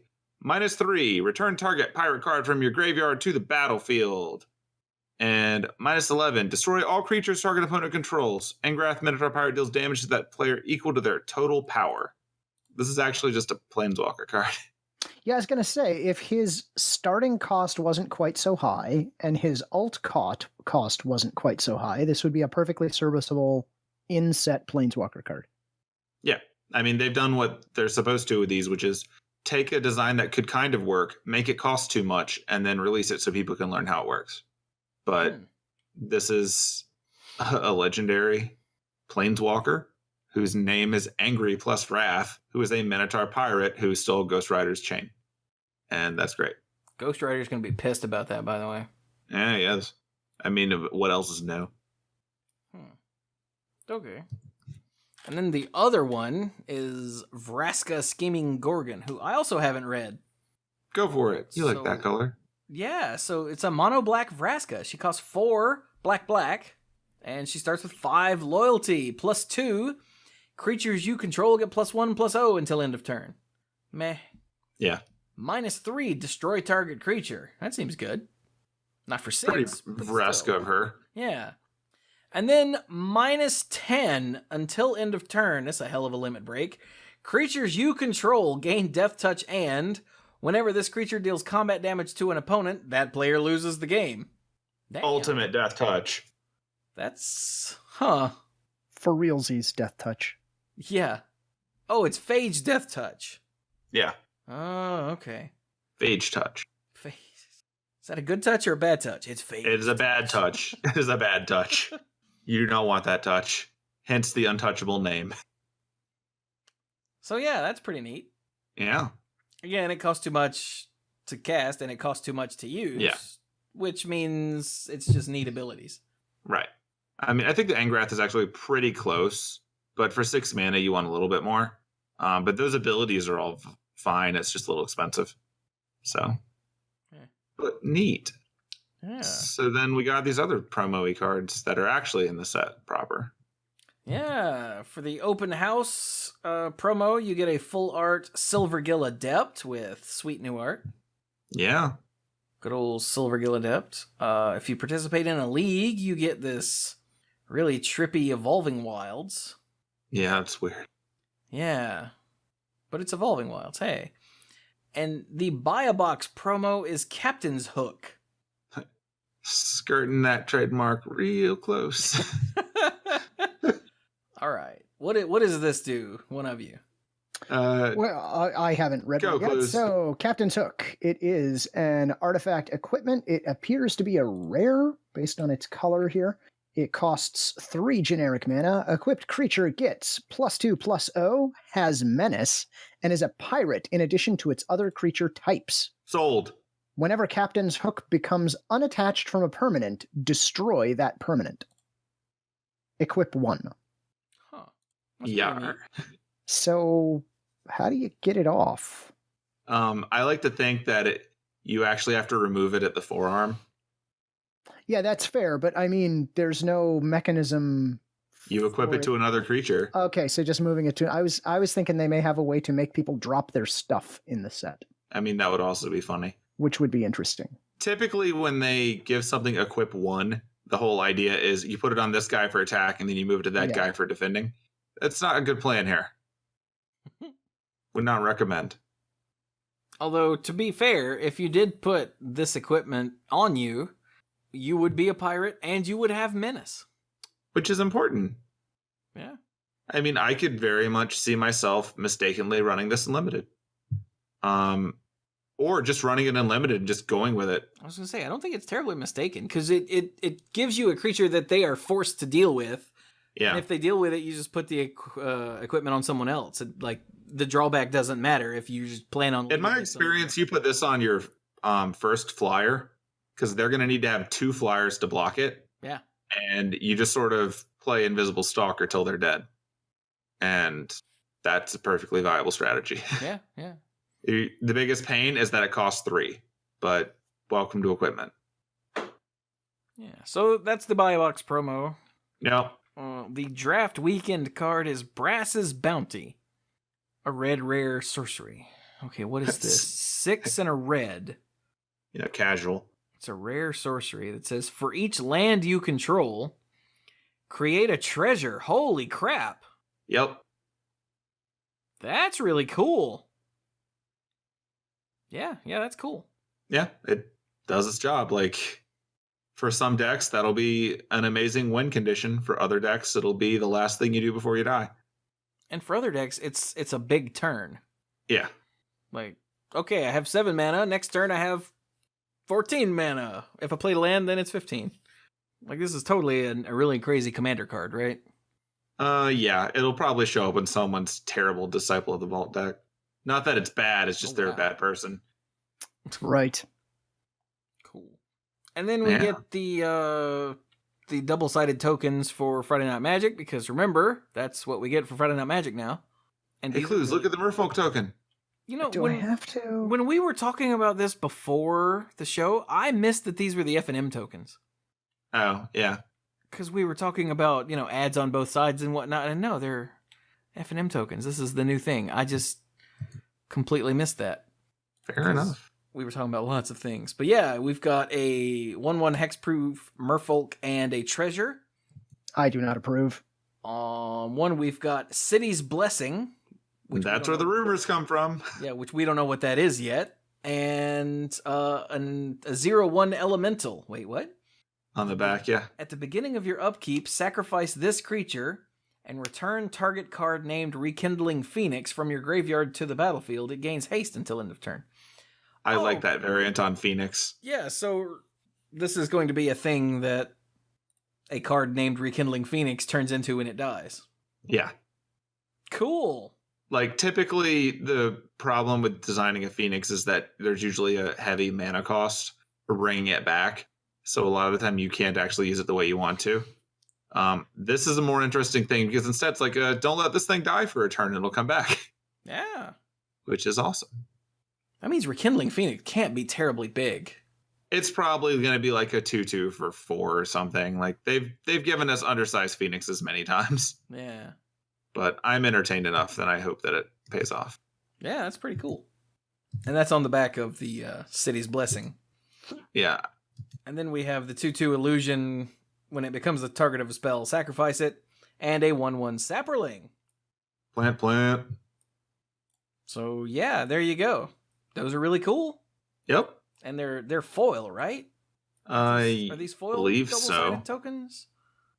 Ooh, I can't remember. These based on the art here, I hope so. These look like they're supposed to be foil. Yeah, I think that's right. Just the gradients around the boxes at the top makes me think they're foil. Yeah, like the border, not the border, the frame. Yeah. Yeah. Cool. Also, they've got that like special hollow foil circle in the bottom. So. Oh yeah, that's true. All right then. So there you go. That's the promos and some rivals cards. Just a couple, just to keep you on your toes. Yep. And so now it's Magic Online stuff, right? Yeah. Moto. So, I'm not going into the stuff that was posted last week because, well, before last week, since we took that off, and most of the things in these are only relevant until right before I tell you normally anyway. Yeah. So, in general, these things get posted on Tuesdays. Sometimes you get updates on Wednesday or Thursday. By the following Monday, a lot of it's not relevant anymore. I include the link so you can see stuff in case there's something that matters. Running down last week's blog, we got... so they did this thing, and this is actually kind of funny. I have a separate link to it. The best of throwback standard gauntlet. Mm-hmm. So throughout the year, we did these standard gauntlet things, which are like, the best decks of a given time period, and you got to play them. And then they took the one that was best performing out of each of them throughout the year and threw them into their own standard gauntlet. And they learned very quickly that this is a terrible idea because these decks were not at all meant to play together. So after playing with it for a little bit, they realized that the jar deck was way too good for this meta, and so they pulled it. Imagine that. Yeah. So they pulled the memory jar deck, and what remained were the other 7 who are now fighting for second place, I guess. So that's still going through Wednesday this week, just so you know. The link in the show notes has the decks as a recap, but we've already gone at length about all these at some point. It's really weird to think about how these would play with each other, though. Apparently not well with Jar. It's also trippy to think that these are the ones that won each of their respective metas. Yeah. Like, okay, the Mirage Tempest era was draw go. Okay, I can see that. Yeah. A 63% win rate. Jesus. Goblin bidding. Okay, that makes sense. It won 60%. Yeah, okay. Mirrodin era's white-blue control won at least 60. Wait. Okay, instead of giving us like a full win percentage, it's breaking it down. But it's at least 60% against every other deck in the field. That's crazy. Ravnica's Izzet-Tron. Oh, wow. Just barely eked out against the Zoo deck. But it's still almost 60% win rate. Skred Red from Lorwyn Tribal, I did not expect. Power figure in Destiny, man. Yeah, that'll do it. Also, Magus the Moon is probably really unfair against those decks. Actually, yeah, that's probably it. Yeah. Twin Blade from World Wake. Yeah. That is how it went down. Wolf Run Ramp. Yeah, Wolf Run Ramp and Innistrad, of course, because it was the insane deck of the time. It was the best. Green-white tokens won in the recent past era that we talked about just a few weeks ago. Yeah. Which is crazy since the Mono Black Devotion was there. Yeah. But the admittedly, Mono Black Devotion didn't have to play against some of these cards. That's true, yeah. But apparently green-white tokens had, again, the magic 60% win rate, so... Yeah.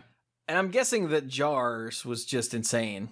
But against all of these decks? Well, yeah. against all of these decks, it clearly was. But since they pulled it from the event, they pulled it from the list here too, which means we don't get to see anymore what its win percentage was against the rest of its field. Yeah, which is the number I really wanted to see, but it's gone. So hey, if anyone caught that, before it got pulled, let me know, would you? Because that sounds fascinating. Yeah. I would also like to know that. I think that'd be really interesting to see how it did in its own environment before it came in and just mopped up here. Yeah. So, Okay. but that's cool. So yeah, they kicked that off last week. There's still a few days left if you want to get in on that. That doesn't go away till what, Wednesday? Wednesday. Yeah. That'll be until Wednesday. Yeah, when Wednesday gets here, they're going to kick off the Vintage Masters flashback drafts, which I've got a link to in here because for the first time, they're going to have packs for these. This is actually weird. So, like, they're doing this alternate art thing with Vintage Masters. Did I go into this before? Do you guys remember? You did not. The last show was recorded 3 days before this went live. Okay, I didn't remember if I went into the way that they were handling the alternate art Power 9. Oh wait, no, this just came up in the last week. Okay, gotcha. Yeah, Magic Online is weird, you guys. I had the wrong thing open. I was on the bug blog and I was like, no, that went up November 30th. So we recorded on the 27th. No, this went up December 5th. Yeah, this is more recent than that. Yeah. I think what I'm remembering is when Cluze and I were talking about it and just forgot whether or not. But yeah, by timeline, that's impossible. That is in fact impossible. Yeah. So so what they did was they're introducing a new Vintage Masters booster where some of the cards have different borders and art. Specifically, their original, like alpha looking borders and art for the Power 9. So we're talking the old brown artifact border and the big blue, Time Twister, Time Walk, Ancestral Recall, because in case no one's ever told you, all of the Power 9 are blue or artifacts. That tells you how Magic was for the longest time.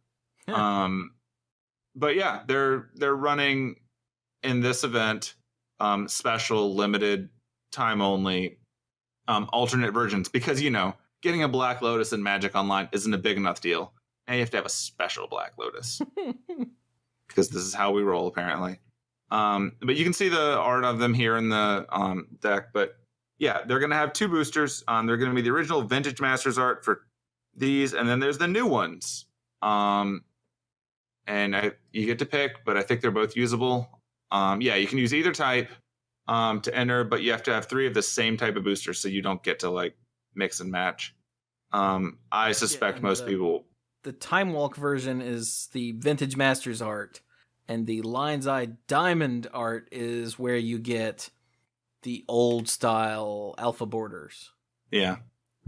And that's important because that's probably the one people are going to want to go after. Most likely you're going to want the one that's more limited time and that realistically will have more value in Magic Online world in the future because it's limited time.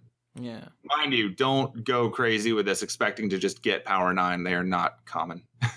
At like all. What? Like at all. Like they are at the super hyper rarity level above Mythic. So just be aware. But yeah, there's information on that event going down here. So they're going to be doing these drafts the 13th to the 20th, and they're going to do Vintage Cube from December 20th to January 15th. All this information is covered in the link in the show notes, so I won't slow you down too much with that anymore.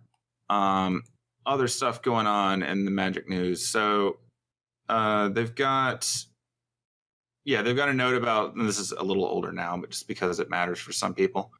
Players who unsuccessfully attempted to purchase one or more Amonkhet redemption sets between Monday the 20th and the cutoff date for that of November 22nd should contact Game Support through the help form no later than 10 a.m. this morning. Never mind. You are screwed. Yeah. So never mind. I didn't read that the deadline for that was this morning. So I hope you did that. Whoops. Yep. Pay attention to these things. This is why you look on Tuesdays when they come out instead of waiting for me to tell you. Yep. Yeah. And past that, I've just got the fun of bug blogs because what's more fun than watching a computer slowly die? A lot of things, actually. But hey, here's how this one did. So newly added... Oh, you're going to like this. So new bugs.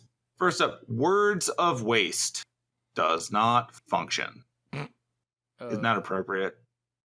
In case you're wondering, the enchantment's ability is pay a pay one generic colorless, blah, blah, blah. The next time you would draw a card this turn, each opponent discards a card from his or her hand instead. Apparently that doesn't work, so shame on you for being a bad person.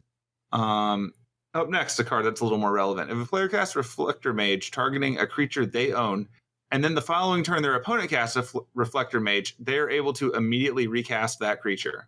Yep. That's just weird. So apparently 2 wrongs make it right. Wait. That's Oh, okay. If a player casts Reflector Mage targeting a creature they own, but it has to be a creature that your opponent has stolen. Because it says return target creature an opponent controls. yes. So if they steal one of your creatures, and you cast Reflector Mage to get it back, and then they cast Reflector Mage, then you can recast that creature immediately, even though you hit it with a Reflector Mage. So something about them playing their own Reflector Mage nullifies... is hitting the same flag, yeah. Yeah, that's just a coding That's a thing. very bizarre corner case. Yeah. That I But now had you to know. stare at and read out loud to understand. Yeah. It is an odd one. Speaking of weird things, if Phantom Tiger dies in combat, blue text abilities it has been granted do not apply to that combat's damage. Blue text in this case meaning abilities that it's picked up from other effects in Magic Online. So apparently, like if you give it +2/+2 and trample using a spell, yeah, for instance. Yeah. That's weird. That's just weird. I imagine something in the mechanics of how that thing survives because phantoms are weird. Phantoms are weird, yeah. I suspect that something living in that neighborhood is preventing that from working properly. Yeah. Okay, if you are able to, quote, spend mana as though it was mana of any color, close quote, and have floating mana, comma, if you cast a spell, it will automatically use the appropriate mana to cast a spell normally. That's weird. Wait, I have to read that. Oh. It's not asking you how you want to spend it. It's just being like, well, this is what you should do. Well, I mean, if you have to spend mana as though it was mana of any color, then that's fine, right? Not if you were planning on doing something very specific with that mana, like it has other traits. Oh, okay, gotcha. Like, for instance, if you were doing the whole, like, creatures of this type can't be countered if you've spent this mana on it, and it automatically spends something else instead, then it might have backfired. So that just sounds like it's an optimization problem. And finally, if a player uses the undo function when selecting cards for their opponent's gifts ungiven, they will only be able to choose one card to go to the graveyard. Ooh. That's important. OP.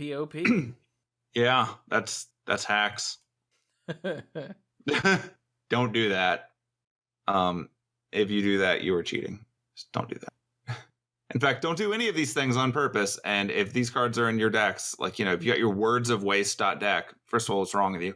But second of all, don't do that. Don't run cards that don't work properly because... Wait just a minute. I had a deck that used Words of Waste back in the day. And I'm telling you not to run it. In Magic Online right now.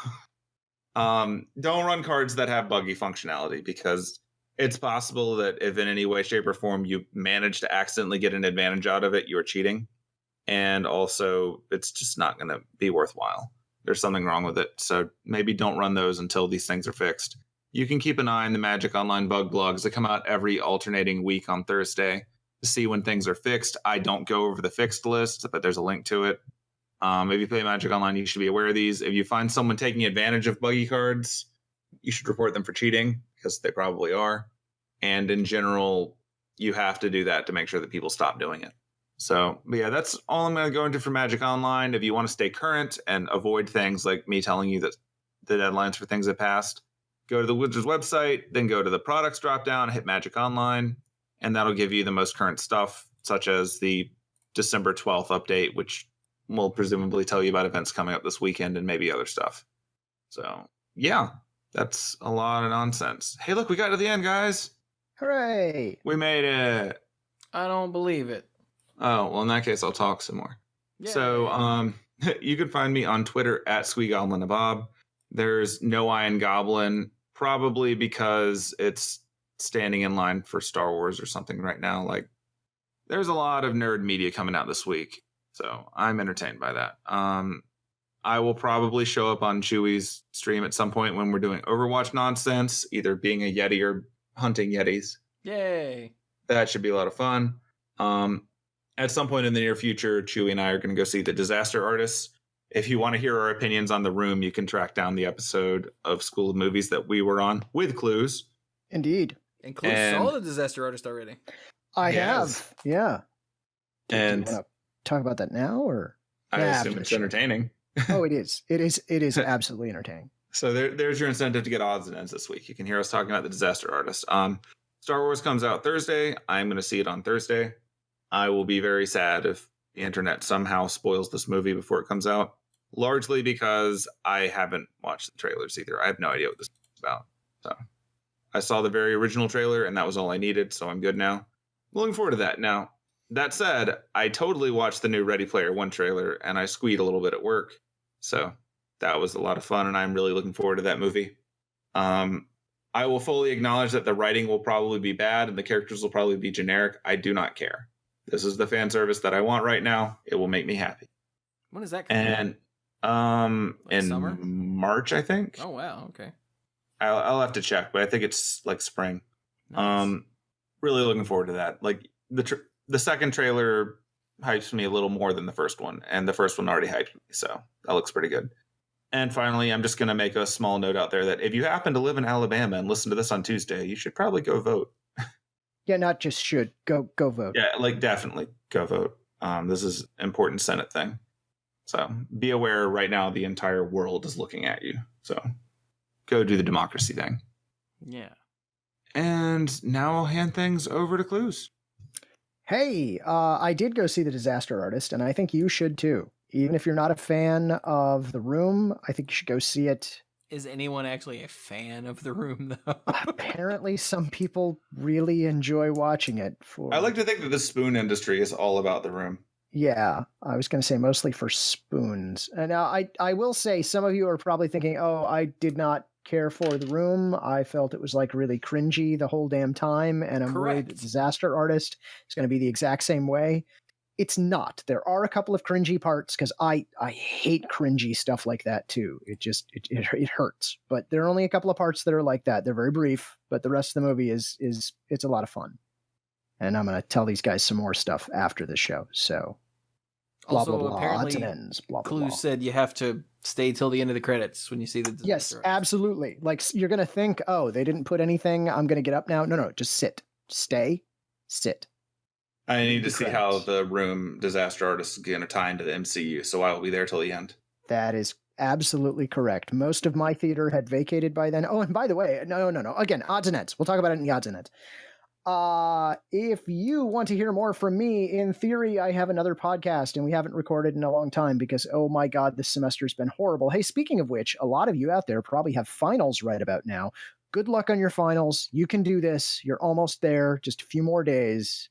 Come on, I have faith in you. And if you're giving finals, you can do this. I have faith in you. Just a few more days. Hang in there. I have another podcast. It is called Random Discard. No, wait. Yes, it is called Random Discard. We changed the name. I'm sorry. We haven't recorded in so long. I couldn't remember. Okay. Yes. From the makers of Random Dat Card. You can totally catch that once we record another one. We didn't record last week because Rich had his wisdom teeth out. Oh. So, yeah. I had that at the beginning of the semester, and then Rich had it now. So I appreciate his sign of solidarity with your podcast. I know. I'm thinking next one of us needs to lose an appendix, I guess, is what's next on the bill. I don't think you should lose it. I think you should either have it removed or know where You should know where it is. I cannot find my appendix right now. Have you checked you? Somewhere. I'll check the back of the book. This is one of those situations where you can say check yourself and mean it literally. Wow. Anyway, you can find that at, let's see, randomdiscard.com. That sounds right. Go there and tell me what's there. Pretty sure that's our website. I'm actually really hoping that for a very brief amount of time you get DNS hijacked just for that. No, I'm sorry. It is cardadvantagecast.com. See? I knew that didn't feel right. Okay. Oh, I have to see where that goes now. That's randomdiscard.com. Yes, randomdiscard.com. That is us too. Okay, there we go. Yeah. Good. Okay. Randomdiscard.com is the I'm looking out for you, buddy. That could have gone real bad. Yeah, it really could have. And every example I could give would just get us in trouble. Really could have. Okay, great. If you want to reach me on Twitter, I'm at Lacluyze, spelled just like it is in the show notes. Blah, blah, blah. Show notes. Funny joke there someplace, maybe. I don't know. Look, I'm not going to lie. This semester's been really bad, and I just can't wait for it to be over. He's not Take it away, Chewie. Chewie. Hey, that's me. It is. Yay. Okay, then. Right. Stuff. Sorry, I took a week off and my brain does not function anymore. Mine was doing so well just a minute ago. My vacation was excellent, by the way. Thank you so much, everyone who asked or said, hey, I hope you have a good one, or that sort of thing. All I did was go hang out with some friends, but there's some friends that live fairly far away, thus the 12-hour drive. But it was worth it. I am recharged. I realized that I missed my job.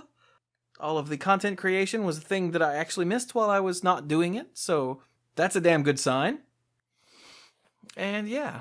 So, with that, you can find me creating this content a variety of places. Right here on Monday Night Magic, over at themanapool.com, where I do the Manapool podcast. There is youtube.com/themanapool, where I do the video content. Things like Cuphead and my recent Twitch stream, which is twitch.tv/themanapool. The Twitch stream of opening, I think it was 93 packs of Kobolds and Catacombs, the new Hearthstone set, and reviewing the cards as I go. That will be up on YouTube in the next day or two.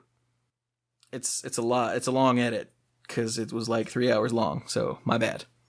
In case you're wondering, why isn't that up yet? That's why. I'm sorry. And, other things. I have to record more Typing of the Dead because that game is hilarious. And I have to record more Cuphead. I really want to play Cuphead. I'm twitching because I haven't played Cuphead in so long now. But over on Twitch, we stream... Oh, I streamed a lot. Like, my first day back from vacation, like my first full day back, I accidentally streamed for 10 hours. Because I did about 3 and change opening packs and whatnot, discussing cards. And then I did 6 and change of the new Dungeon Run, which is a single-player roguelike game located within Hearthstone. And it is brilliant until you get to the final boss of each run, and then it's crap. Because the final bosses are so insanely overpowered and cheap that it's not even fun. But that's the 8th boss, and the first 7 leading up to that are great. And I've spoken to many people that have managed to beat at least one final boss. So it just requires heavy RNG on your side, and of course, that's not me. But yeah, that's the sort of thing I'll be streaming there. Killing Floor 2, Overwatch, especially once the new winter event starts, which starts tomorrow. So that's probably going to be what we stream tomorrow night, almost certainly. Yeah. I assume. Are you around tomorrow night, Bill? Eventually. Nice. Now that I'm not breaking into a theater in Greensboro. Yeah. So, yeah. Anyway, that's where you can find all the content. You can follow me on Twitter at the Manapool. There's the Manapool Instagram page, which I took a week off, so I sort of forgot about it. But don't worry, I'll be putting more images of some sort up there soon. So, there's also patreon.com/themanapool, where you can help support what I do with all of this ridiculous amount of content. You can get Manapool podcasts and YouTube videos early. You can get that and the odds and ends, all the stuff recorded before and after both Monday Night Magic and the Manapool, which is uncensored and unfiltered and just us being goobers or discussing the deeper things that we don't get into on the show. Usually it's goobers. And you can get those 2 things and get your name on the end slate for every video that goes up during each month you support at that tier. And have your name read off during both shows like this. A big thanks goes out to Kim Ho, Andrew Hunt, Al, Paul David, Lance Delicious, Timu Hellas Haryu, John Morris, Stuart Slaw, PJ McMullen, Bosco Brittain, Casey, Nathan Hay, AJ Javieres, Cody Buckowing, Jacob Jansons, Jason Kaus, Gothic Man, that's Patrick, Brian DeLucci, Stark Maximum, Dan Holm, Mike Millerburned, and the Beast Father, Aaron Goodwine. Thank you so much to all of you for helping me be able to keep doing all of this content creation on a mostly full-time basis when I'm not driving. Which reminds me, I have a drive in the morning. Crap. So with that, we will be done. This has been Monday Night Magic number 587. Thank you all so very much for listening, and enjoy your format bread. Spread? Bagels. Bagels. Bagel.